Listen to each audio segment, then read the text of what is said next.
Good afternoon or welcome everyone. My name is Courtney Dogger and I'm the president of Network 2020. It's a real pleasure to be able to have this talk today. For those of you who are joining us for the first time, Network 2020 is a New York-based nonprofit organization. We're an inclusive international community that really bridges the gap between the private sector and the foreign policy worlds. And we leverage all different kinds of experience to drive innovative research and solutions that are critical to impacting foreign policy challenges.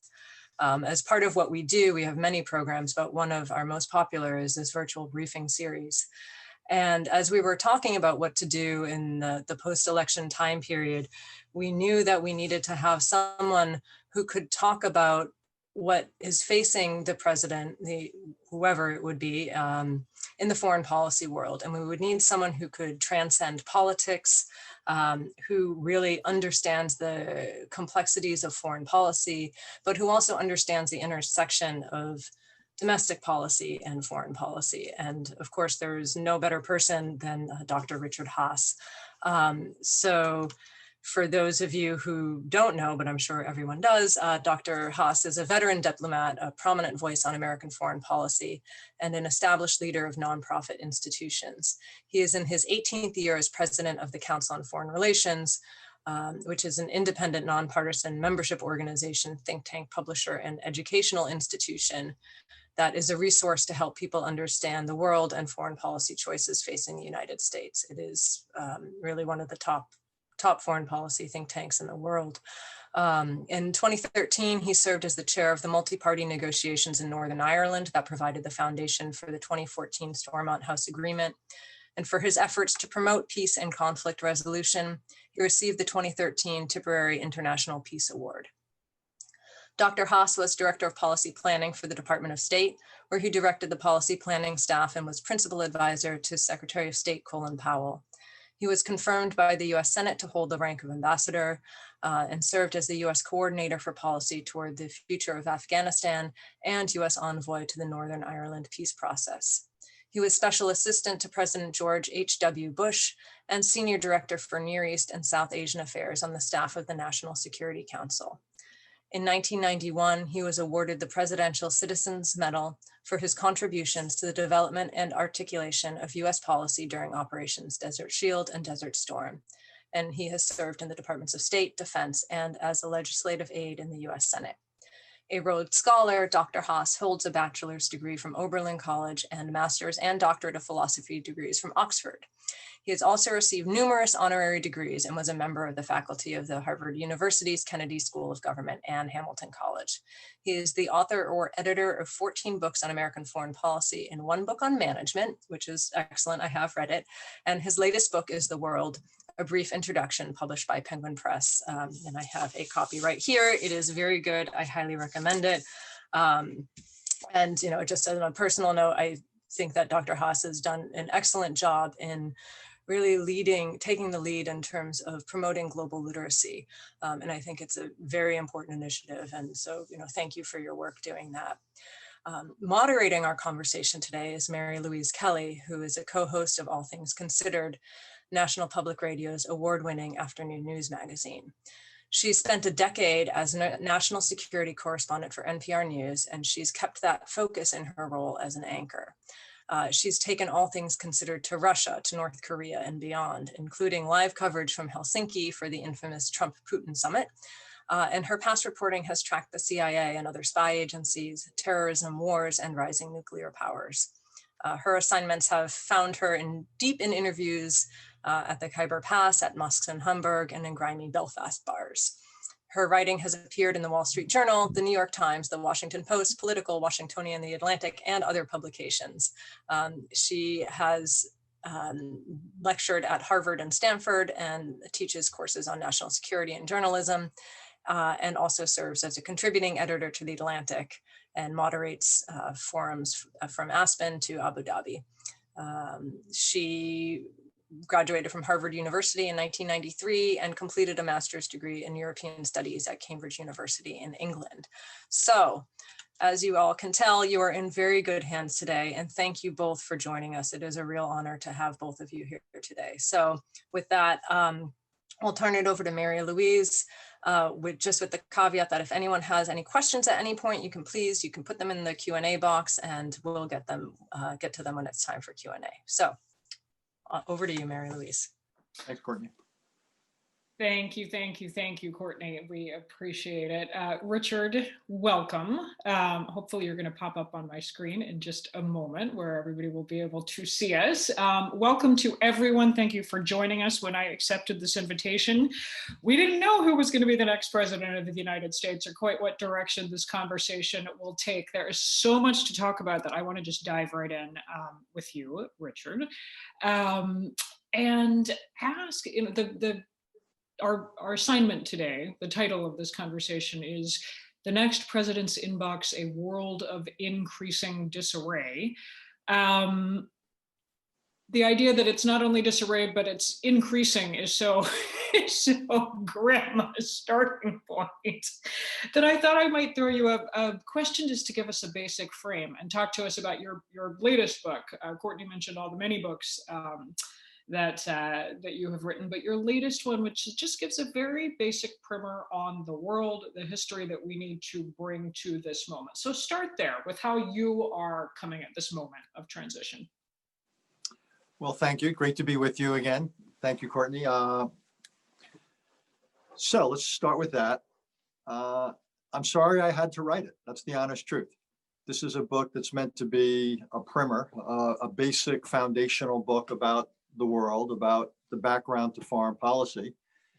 And as I said, I wish it hadn't been necessary, but it is for a couple of reasons. One is I don't think most people in this country, we'll aim it at Americans, really appreciate just why and how the world matters as much as it does in their lives. If they did, in the campaign we've just been through, foreign policy might have been more than a passing reference. It barely came up in the debates, barely came up in the town halls. And 145 million people voted. If I don't know, 27 of them voted on the basis of foreign policy, it might be a lot. I don't know. Wasn't a whole lot. Yet, in this case, Mr. Biden will be making all sorts of decisions about foreign policy, which will affect the world, which in turn will affect Americans fundamentally. Here we are living with a virus that came to this country from overseas. We just noted the 19th anniversary of 9/11, where 3,000 people got killed here in a day, people trained in Afghanistan.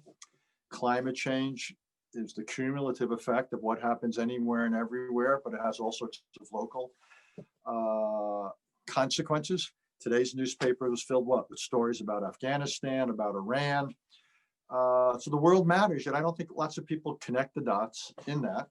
And what really led me to do the book is you can graduate from just about anywhere, high school or college, and be functionally illiterate about the world. And in high schools, the courses aren't taught. In college, they're taught, but they're not required. So just about anybody leaves this or that campus and they get their degree. But in most cases, they've escaped without even a rudimentary exposure to the world. So as a result, they're what I describe as globally illiterate. With the exception of some of the work you and your colleagues do on NPR and a few other places, there's not a lot of international coverage. You can watch the morning shows, you can watch the nightly news. Good luck in finding out what's going on about the world. You can go to the internet. There's tons of stuff on the internet. Unfortunately, there's tons of stuff on the internet. And I don't know about yours. Mine doesn't come with yellow Post-it notes saying, read this, ignore that. So for all these reasons, I just think there's a gap here in knowledge and understanding, and the Jeffersonian comment, Thomas Jefferson, that democracy requires an informed citizenry. I really believe that. In every way, how else do you know who to vote for? How else do you hold people with power and authority? How else do you hold them to account? And so this is my small effort to try to address that. Yeah. Well, I'm going to assume a fairly rich level of knowledge and interest from the people in this forum, or they might have found better things to do on their Tuesday mornings than listen to the two of us. Better? How could that be? Hard to believe, I know.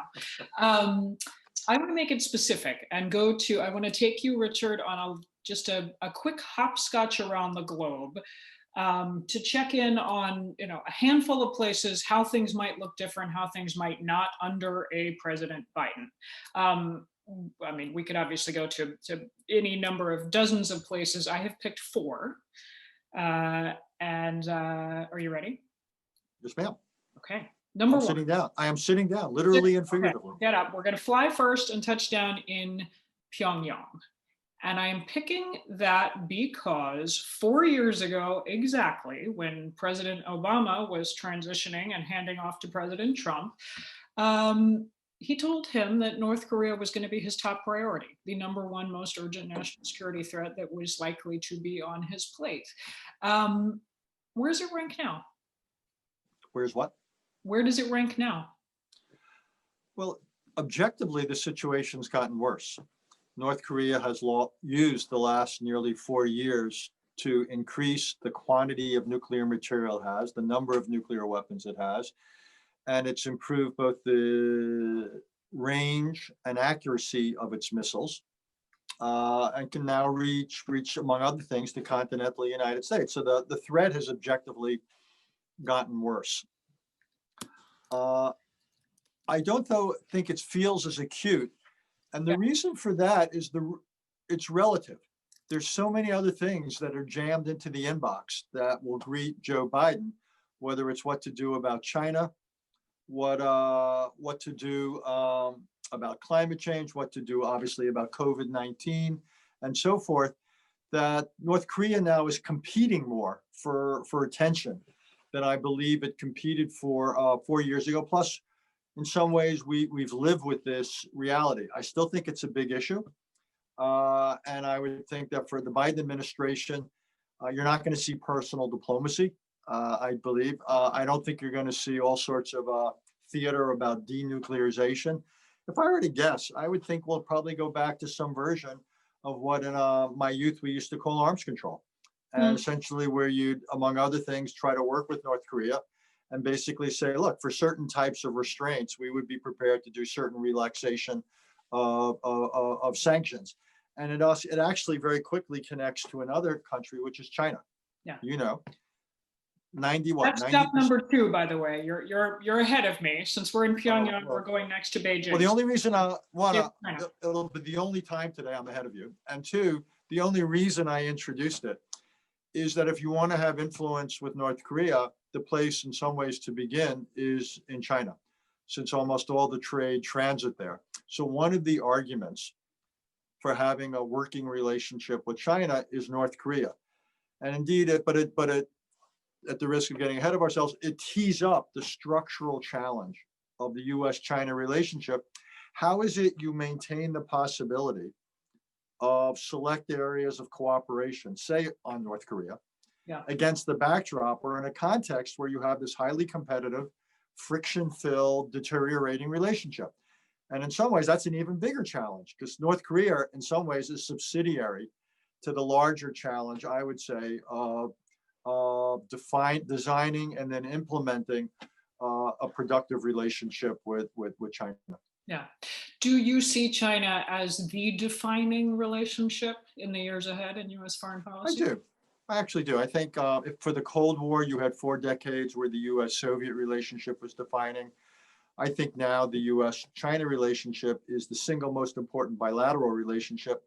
We can have a conversation about whether it's the most pressing or biggest challenge of American foreign policy.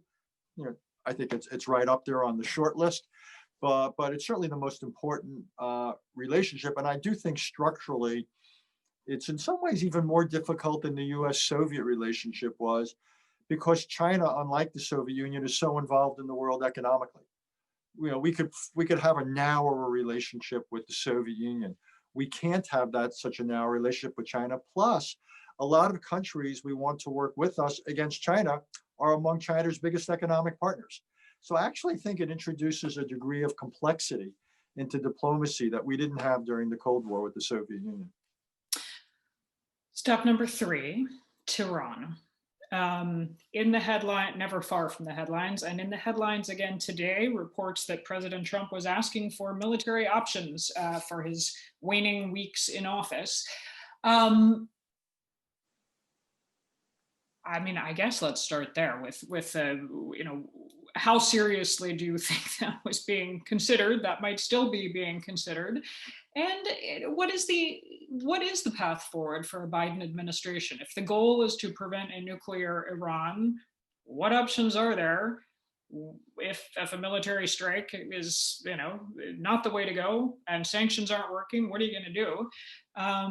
Can Biden just waltz right back into a nuclear deal? It seems like that's a little more challenging than he might like.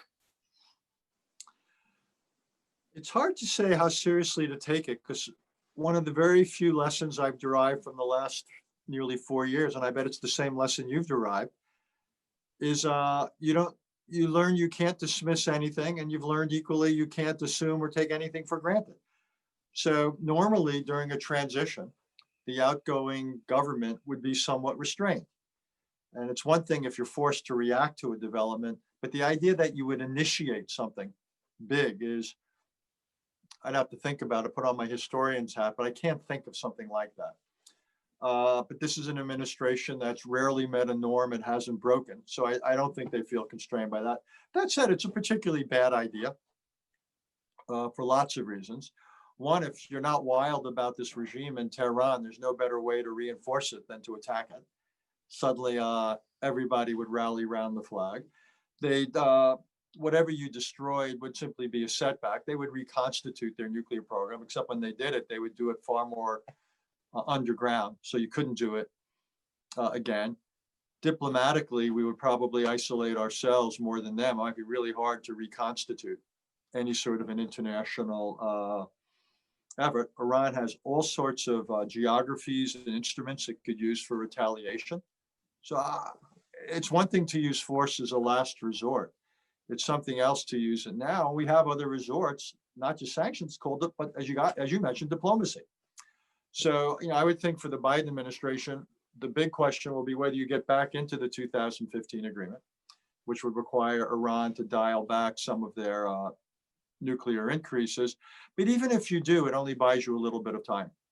It's one of many examples about, even if you're critical as I am of the Trump tendency to withdraw from any number of arrangements, and you think we do better to get back in virtually every one of those cases, what you get back into is inadequate. And we can talk about it with other things like Paris or the WHO or whatever. But here, already this year, last month, the first of the non-nuclear constraints ended, which was the conventional arms constraint to providing Iran. And then in 25, you've got the first of the nuclear constraints terminating. So the real question is, how do you build virtually an open-ended limit on Iran's nuclear capabilities? Because quite honestly, an Iranian nuclear weapon or Iran getting 95% of the way there in 10 years is not a very appetizing option. So I'm not against getting back into the 2015 agreement, understanding that its durations, its so-called sunset provisions, were too short term. I think we ought to have been more ambitious in the agreement, but this is the agreement we now have. I'm sure John Kerry would tell you he was as ambitious as he could get him to sign on. Well, John and I have had this disagreement, and he's a friend, but we've had this disagreement.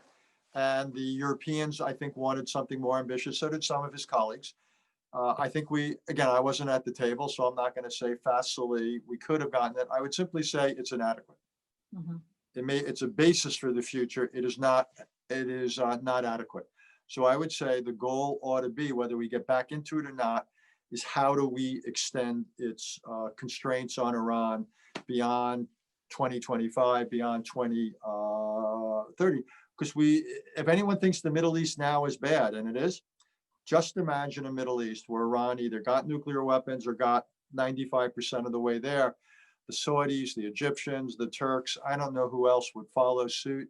That is probably as good a definition of a nightmare as anything we can think of. I deliberately took you for our first three stops to places that would be considered U.S. adversaries, or at least in a challenging relationship with Washington. So for the last one, I'm going to take you to Europe. Pick your capital: Brussels, Berlin, Paris, London. I saw the mayor of Paris tweeted, "Welcome back, America," to news that Biden had been elected. That looked to be an allusion to the Paris Climate Accord, another agreement that Biden says he would like to re-enter. But I pick Europe because I'm curious how much you think America's relations with our allies might change, or is the global world order, was that already going by the wayside before we had 4 years of Trump? Well, two things there. One is the global world order was beginning to fray long before Mr. Trump, for lots of reasons. A lot of the institutions and arrangements were getting long in the tooth.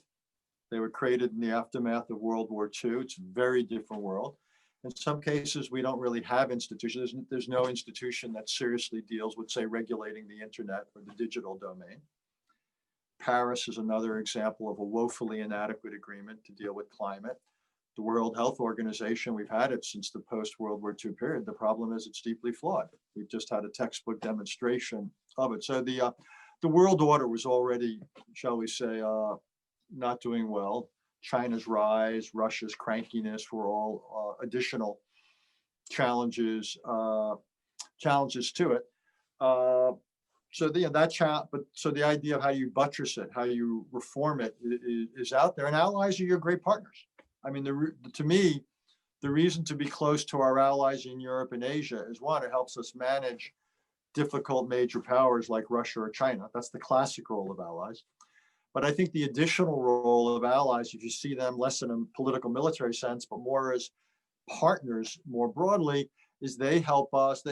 We walk into global settings with this group of partners. So if we want to advocate for something with global health or on the internet or on climate, who better to start with than countries we are politically and economically close to. It's the great structural advantage of American foreign policy.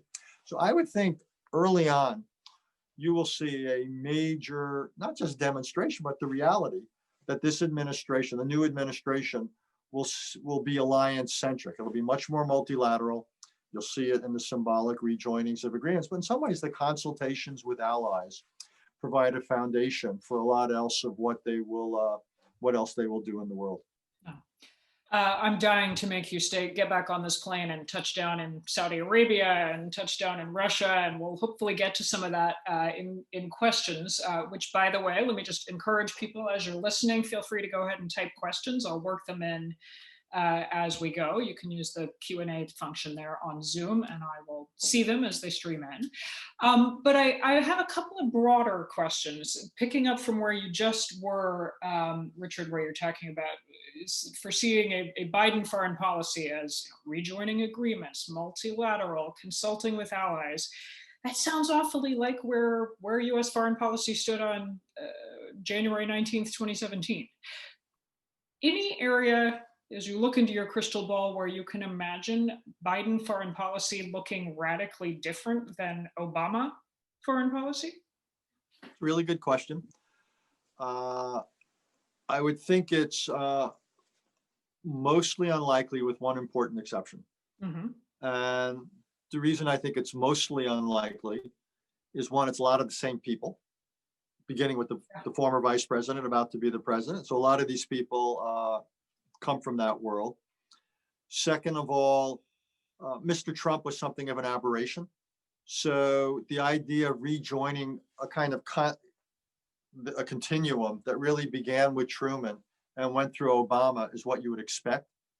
The big difference might be, more than anything else, on China, that the U.S.-Chinese relationship has significantly worsened over the last 4 years. I would say not so much at all really because of the Trump administration, really because of structural things in the relationship and changes in China. This is a very different China. Xi Jinping's China is a different China. And the reaction to it has been bipartisan. So I think if there was an area which I think will be different, it would have to do with China. I think that would probably be the biggest departure. I'd have to think about it more, but my instincts are And obviously, they, something we just talked about, they inherited a much less settled thing with Iran, less settled with North Korea. But when I look around the world, I would think that would be the area of greatest change. I think, can I say one other thing, though, since it's a general question? Their challenge is going to be, though, and you intimated it in your question, Mary Louise, is that going back is not the answer. The world has moved on. And what we go back into, whether, again, it's Iran, we just talked about it at some length, well, that's not adequate for the long term. Paris is not adequate for climate change. We've just seen the World Health Organization fail. It didn't blow the whistle early enough. It certainly didn't blow it on China. There's nothing to go back to when it comes to, say, stopping countries from interfering in our political processes, as Russia and others have done. 1 out of every 100 persons in the world now is either a refugee or internally displaced. So, and I could go on. My point is simply that, first of all, the good old days weren't quite as good as they may look in retrospect. Nostalgia rarely is.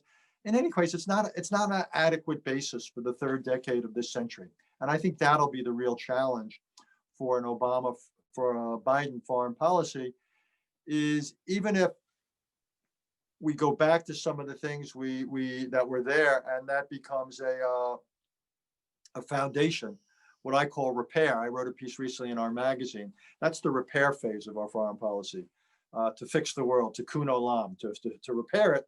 Then there's the build phase. And we don't have that to me is the most interesting question. What ultimately does the Biden administration decide to do that builds on a repaired world? And I think that's an open question. And I think one other thing, sorry to go on at such length, I'm not filibustering, I apologize. What makes it also really difficult, we haven't mentioned it, is you got all these challenges, the Chinas, the Russias, the climates, the whatever else. At a time, this country has more internal problems than we've seen in decades.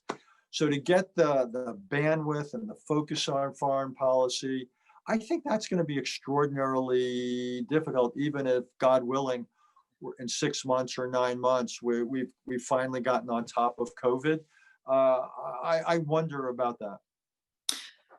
All right, that prompts, I want to ask you like 14 follow-up questions. Let me take a quick one in, and then I'm going to start bringing in some audience Q&A. The other obvious difference is that Biden is taking over from President Trump, and the state of relations that Trump has left behind or will be leaving behind.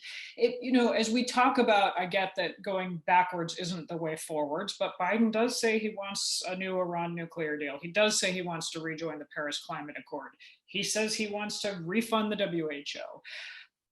It is a question that's always in my mind. Why would anyone want to sign a treaty with the US, even if it were the right thing to do, when we have this system where a new administration comes in and reverses everything the old one did? There's no constancy in our foreign policy. Is that just, it is what it is and the world's going to have to deal with it because we remain a superpower? Or how do you convince somebody to negotiate and that we'll keep our word going forward? Two things. One is there has been a great degree of consistency in our foreign policy, at least until this administration. So again, one question is whether this is an aberration or a harbinger. And I don't know the answer to that. One thing it will probably do, though, because people don't know the answer to that question, you can pose it but not answer it. My guess is that there'll probably be more pressure, and this will reverse a post-World War II trend, that more of our agreements require congressional participation. So before an Iran or a North Korea or somebody is going to sign an agreement, they may want Congress to formally vote on it, because that will decrease the range of variation down the road that the next president will come along. So, and for a president, particularly depending upon how Georgia goes and who controls the Senate, this is a real trade-off or dilemma. It's going to be, particularly if the Republicans keep the Senate, it will be really tempting for a Biden administration to do lots of things through executive powers, and particularly in foreign policy, there's a lot of them. The Constitution does very little to demarcate power, so the executive has the lion's share. On the other hand, for exactly the reason you raised, there will be some international demands and some rationale for locking things in with Congress. And I think that'll be a really interesting conversation, whether in this day and age, we can find some areas of sufficient bipartisanship, maybe with China, maybe with supply chains, maybe with Russia on arms control. This president, Mr. Trump, did one on the U.S.-Canada-Mexico trade agreement. Whether selectively you can get congressional buy-in. But I think there'll be more international demands for that, for exactly the reason you've highlighted. Okay. Let me start bringing in some audience question. I think we just handily touched on a question coming in. This is from Shirley Amdor, who's talking about how do you build foreign policy and repair? Is it not possible due to distrust of the adverse parties? I think we just got at that a little bit. So thank you for that question. Several people writing in about the Middle East peace process. How high is this going to rank on President Biden's agenda? How's he going to think about it? Or are we defining Middle East peace as Israel and the Palestinians? The Trump administration has taken a somewhat different tack. President Biden, is he going to be the one who figures out some path forward here? What does that look like? Well, one almost has to deconstruct the phrase Middle East peace process. Yeah. Doesn't mean continued normalization between Sunni Arab countries and Israel. That could happen. The key one will be Saudi Arabia. I can imagine a deal there. I mean, just think about it. Here's Saudi Arabia. They're in the penalty box, in part because of the war in Yemen, in part for human rights issues. Might they be interested in doing something with Israel that would provide a basis for them to have a decent relationship with the new administration? Maybe. So I think what Bahrain and the UAE did, I wouldn't rule out the possibility that the Saudis could get there. And the interesting thing would be, what would the Saudis demand for it from Israel? Interesting conversation, which then leads us to the other part of the quote unquote peace process, which is the Palestinians. Problem is, this situation is about as unripe, R-I-P-E, as you get. Palestinians are still divided. The more moderate or less radical leadership, however you want to describe it, in the West Bank is aged and may not have the popular base of support. This Israeli government, shall we say, has precious little enthusiasm for making compromises for peace. The plan, the Trump, Jared Kushner, whatever plan, is a non-starter. So right now we don't have any of the pieces. You don't have the prerequisites. I would think I would think the administration would be foolish to spend an awful lot of time until you had those pieces. And what I would think a reasonable goal would be to focus on what the Saudis could do. And that might give you something to work with, depending on what conditions the Saudis set. And in some cases in diplomacy, if the situation isn't, if the table isn't set for real progress, the question is, how do you do two things? Can you gradually bring into play some of the prerequisites, or at a minimum, can you avoid things getting worse? And that leads you to such issues as, among other things, settlements. So, because the danger with settlements is at some point it becomes creeping annexation, whatever you call it with. So I think that's going to be a question for the new administration. So I don't see them jumping in with both feet on the Palestinian issue. I just don't see the raw material to work with. To me, the real question is, can you work the Saudi angle, and can you do some things so down the road? Can you preserve options for peacemaking down the road? And that might be the way to structure the diplomatic challenge in the near term. How much weight do you give, Richard, to just the actual personalities, the players involved? Do you wait out a Netanyahu and hope that somebody different comes in who might be more open to deal making? Well, I once wrote a book about negotiations and developed this theory of ripeness. And what you need are leaders who are check two boxes. They've got to be willing to compromise, and they've got to be politically strong enough to compromise. So on the Palestinian side right now, with somebody like Abu Mazen, he may be willing to compromise, but he can't deliver. And Bibi Netanyahu, I think there's real questions about whether he's willing to compromise. He hasn't shown it in more than a decade. And whether he's able to, well, not with this government. Now, could he conceivably have another government that could compromise? Yes. But at the moment, no, you don't have the prerequisites of peace. So, you could do shuttle diplomacy till the cows come home. But at the moment, it's not going to pay off. I'm going to bundle together a couple of questions on Russia. Jerry Marcus would like to know. He says Trump has ignored many Russian transgressions, like its meddling in U.S. and European elections, seizing Crimea. What should the U.S. and Europe do going forward? Allison Manning has a related question. What's your opinion on how the rest of the world, especially our allies, will look to us for action the next time Russia attempts assassination on another country's soil? Just one correction in the question. Mr. Trump did not ignore the Russian transgressions in Crimea. Not only are there sanctions, but unlike the Obama administration, he approved lethal arms transfers to Ukraine. So in that sense, it's actually, even though I've been a pretty frequent equal opportunity critic of this administration, it's one area where I actually think they deserve a positive call out. Look, I think in terms of Russia, this question of Russian meddling in our and other politics, I believe is unacceptable. And I think we ought to look with other allies, other democratic countries, about how we penalize Russia for doing so. And among other things, how we return the favor. I don't see why we would just be on defense in this area. Mr. Putin cares mostly about his own permanent rule. So that's something I would look at. The short-term challenge, though, with Russia is a cooperative one, which is how do we extend the nuclear arms control agreement due to expire in February. And I would do that pretty in a straightforward way. We can then use whatever time, 1, 2, 3 years, the extension covers for looking at additional weapon systems, whether China ought to be involved and so on and so forth. But the last thing we need right now coming out of the box is a new round of US-Russian nuclear competition.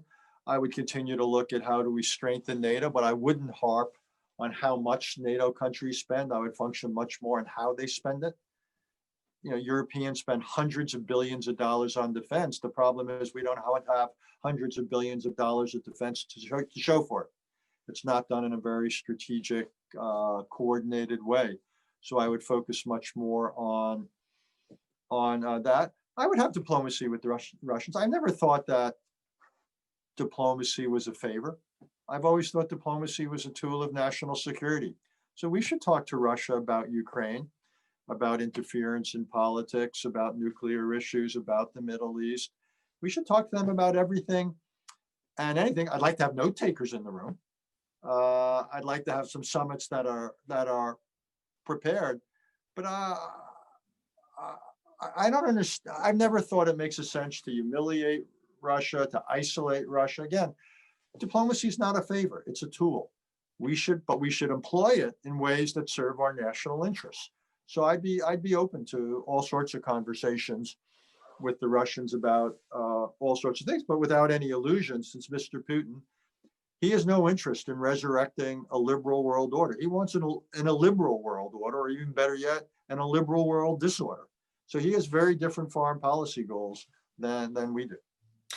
You have sung the praises of diplomacy as a tool a couple of times, not surprising given your background, but it leads me to a question that's come in. This is from Jesse Bornoff, who wants to know, has the State Department been irreparably damaged?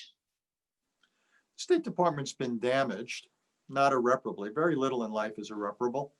So the State Department needs to be fixed. But I would say it wasn't as though it was pristine at the beginning of this administration. I worked in the State Department, I guess if I add it all together, I don't know, for almost a decade. It's in many ways a deeply flawed institution. Just to mention one thing, the lack of investment in its people is quite stunning. If you compare how much the US military invests in the development of its people and how little the State Department, the Foreign Service does, it's outrageous. So again, going back, it's not we want to go back to the good old days because the old days weren't so good. We want to attract the best and the brightest, and then we want to make them even better. So that's a recruiting challenge. It's to make these jobs really exciting. So the best and brightest will want it. When I came of age 400 years ago, there was nothing more interesting than foreign policy. That's why I chose to do what I do. I'm not sure. I mean, I don't know if I go into private equity or investment banking now, but I don't, it's not clear to me that a lot of the best and brightest are choosing this as a career. It will also help if diplomats are seen to be doing really interesting and important things. And that means the State Department, it means the United States around the world. I also think there's lots of questions we've got to ask ourselves about embassies in this age of technology. Here we are having this virtual meeting. Well, what do we need from physical presence on the ground?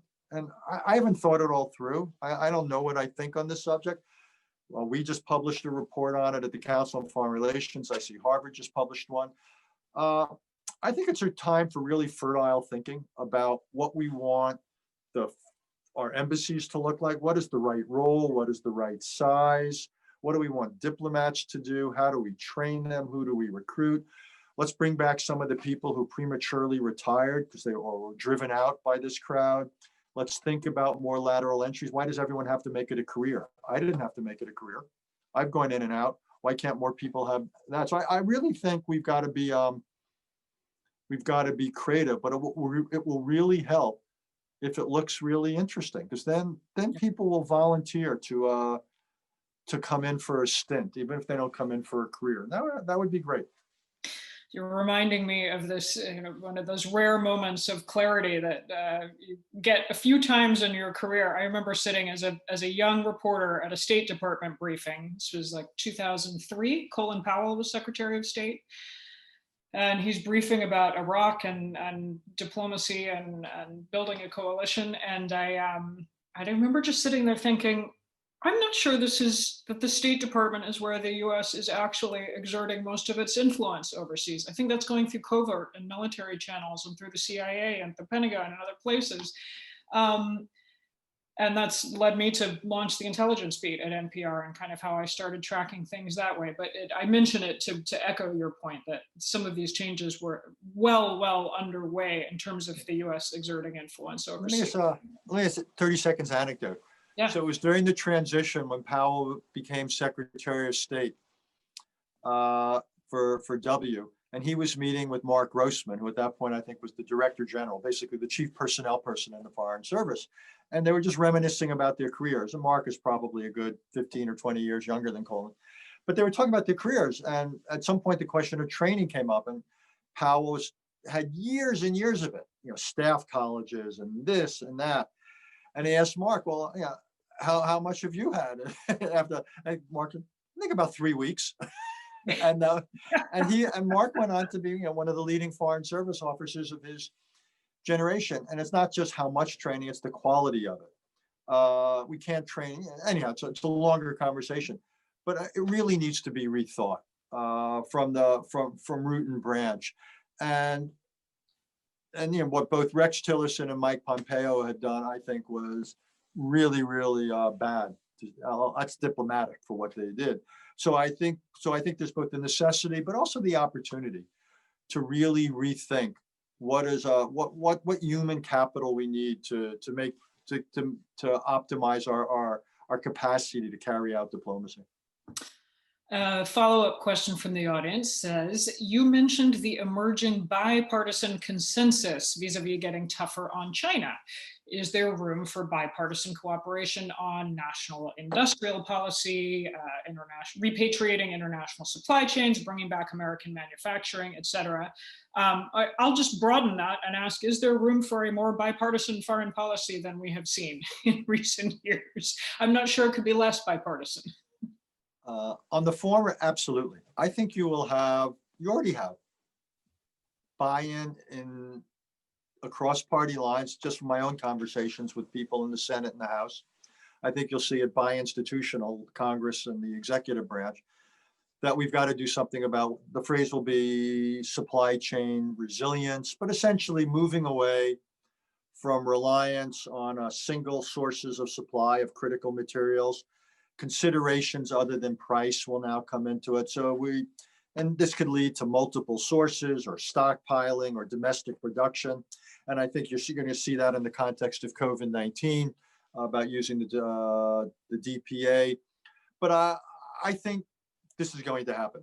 The only caution I introduce is it needs to be done in a way that is consistent with global trade interests. Because if every country starts unilaterally saying, we are going to produce what we need in the following 83 areas, we designate these technologies or items as critical. If everybody does it in an uncoordinated way, it's called protectionism. And I would simply say it ought to be done with allies and through the WTO and all that. I think it can be. But I do think there's understanding, whether it's disease or terrorism or floods or earthquakes or nuclear accidents like Fukushima, you've got to have supply chain resiliency and greater domestic either stockpiling or production capacity. So that the time is right for that. Plus the economics argue for it as well. In terms of bipartisan foreign policy, here's an example. Yes, I think you could have it on China to a degree, possibly on Russia to a degree. Just look at the last 24 hours, Mary Louise. We've seen it on Afghanistan. Yeah. We've seen some of the Republican leadership that's been wary of challenging this president on a host of issues, to be diplomatic, have challenged him on Afghanistan with withdrawal. So I think they're more difficult on Iran, maybe not, more difficult on some other things in the Middle East. Trade will be really interesting. And there, it's not just between Republicans and Democrats. The most interesting conversations could be between Democrats and Democrats, and between Republicans and Republicans.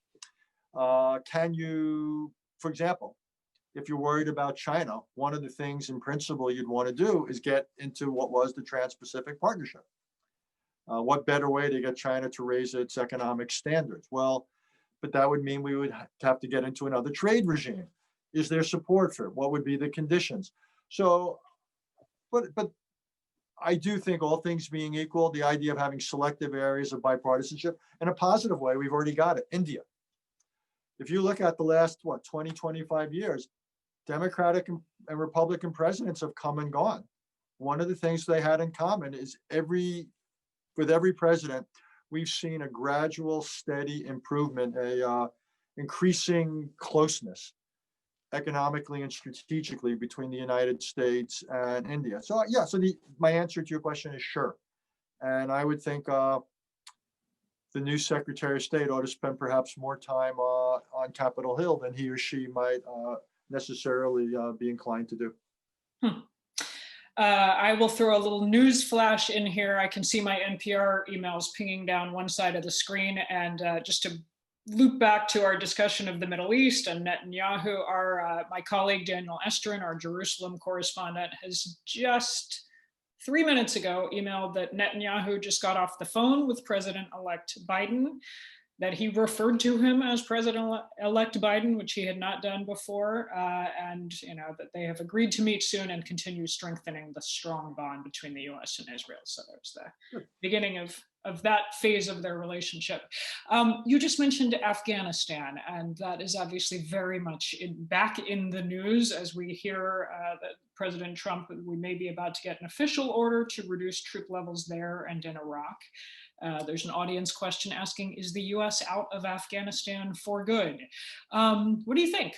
The forever wars, do they come to an end under a Biden presidency? So I'm going to do an article soon on phrases I hate. And one of them is going to be forever wars. One of them is going to be the blob. One of them is going to be the deep state. So you're just giving me an idea for an article. There you go. But I do not like, we've had troops in all sorts of places for 70 years, and they perform a function. And like everything else in life, it's compared to what? So sure, we can withdraw from Afghanistan quickly, but what are the consequences? What does it say about U.S. willingness to stand by partners? What's likely to result? Does anyone seriously think the Taliban are interested in peace? The so-called peace agreement the United States signed with the Taliban does not talk about disarming the Taliban, doesn't talk about a permanent ceasefire. So who are we kidding? And why do we assume that if the Taliban came back to power, that they would not allow terrorists to operate out of Afghanistan again? So I don't understand. Like, I understand the frustrations with Afghanistan, and I was put in charge of it after 9/11, so I'm painfully familiar with it. And if the United States, and I believe we did, overreach in Afghanistan, I think the attempt to bring about certain types of changes were too ambitious. But I think now there's a danger in doing too little. And so, the military people say the current presence is about right, 4,500, 5,000. It's also enough to keep our NATO partners in there. They're doing very, very little actual operations. It's almost all, as you know, intelligence support, training, advisory work, helping people integrate equipment and so forth. So I would think this is a formula. Now, over time, could we dial that down? Maybe. And it would have to be done very much in partnership with economic and military aid for the Afghan government. But to me, the principal relationship in Afghanistan is not the U.S. Taliban. I think the structure of this administration's foreign policy is fundamentally flawed. Instead, it ought to be U.S. Afghan government. So in that context, then again, of long-term economic and military aid, I've had this conversation with the National Security Advisor of Afghanistan. They would be open to a reduced American permanent presence in that context. That's the direction I would take it. But to walk away from Afghanistan, again, why do we think that it could not again become a haven for our terrorists? Why do we want to risk that? Question about American overextension. This is from Christian Mehta, who writes, the embarrassingly close victory of President-elect Biden may have an important message for the new administration. Perhaps the American public is dissatisfied by years of neoliberal austerity at home and unnecessary wars and bloodshed abroad. What do you think? How should the new president respond? Big question. Look, I think Mr. Trump's election 4 years ago has to do with several things, all of which go beyond the Democratic candidate. But it had to do with the 2007-8 financial crisis, had to do with stagnation of middle-class wealth, had to deal with societal issues, cultural issues, had to do with the unpopularity of the wars in Iraq and Afghanistan. Any number of things. And I take those seriously. And it seems to me, and it gets back to something we talked about, I don't think we'll have the bandwidth we need for foreign policy unless we fix some things here at home. And beginning with COVID-19, I actually think that's the biggest national security challenge facing the new president. We'll be getting COVID-19 under control, and the vaccines will be part of it, but they won't be a panacea, and it will involve therapeutics, and it will involve masks and other behavior. But we'll get there, but that's a prerequisite. Now, in terms of the world, look, there's a danger in doing too much. I agree. There's also a danger in doing too little. And before people reject the basics of American foreign policy, people need to take a step back and say, hey, for 75 years, this has been an extraordinary run. The United States has avoided great power conflict in the world. We've had tremendous economic success. We've had tremendous success in other ways. The average American lives 10 years longer than he or she would have lived 75 years ago. Democracy has spread its wings around the world. We went through the decolonization period. Cold War stayed cold and ended on terms incredibly favorable to us. Not bad, not bad. So before we start disrupting it or throwing it over, we ought to be pretty confident we've got something better to put in its place. Plus, I would say, before people start blaming our domestic ills on foreign policy, the percentage of GDP we now spend on defense is probably about half the Cold War average? Yeah, the numbers are big. I get it, $750 billion. But in terms of GDP, roughly half the Cold War average. Last I checked, we grew pretty well then. Plus, what we spend on healthcare is almost twice the OECD average. Last I checked, we're not twice as healthy. We don't live twice as long. It's not how much we spend on health. Let's figure out how we spend it. We could get a lot more healthcare for what we spend if we had different policies. So the idea that if we do less in the world, it automatically means we're going to do better at home. No, maybe just the opposite. Maybe if we do less in the world will get worse, which will hurt us at home. And maybe the key to doing better at home is not simply how much we spend, but how we spend it. I want to acknowledge way more questions coming in than we're going to be able to answer. I wish we could just do this all afternoon. There are great questions coming in on Turkey, on Belarus, on Yemen, on Cuba. We are not going to get to them all. I am sorry.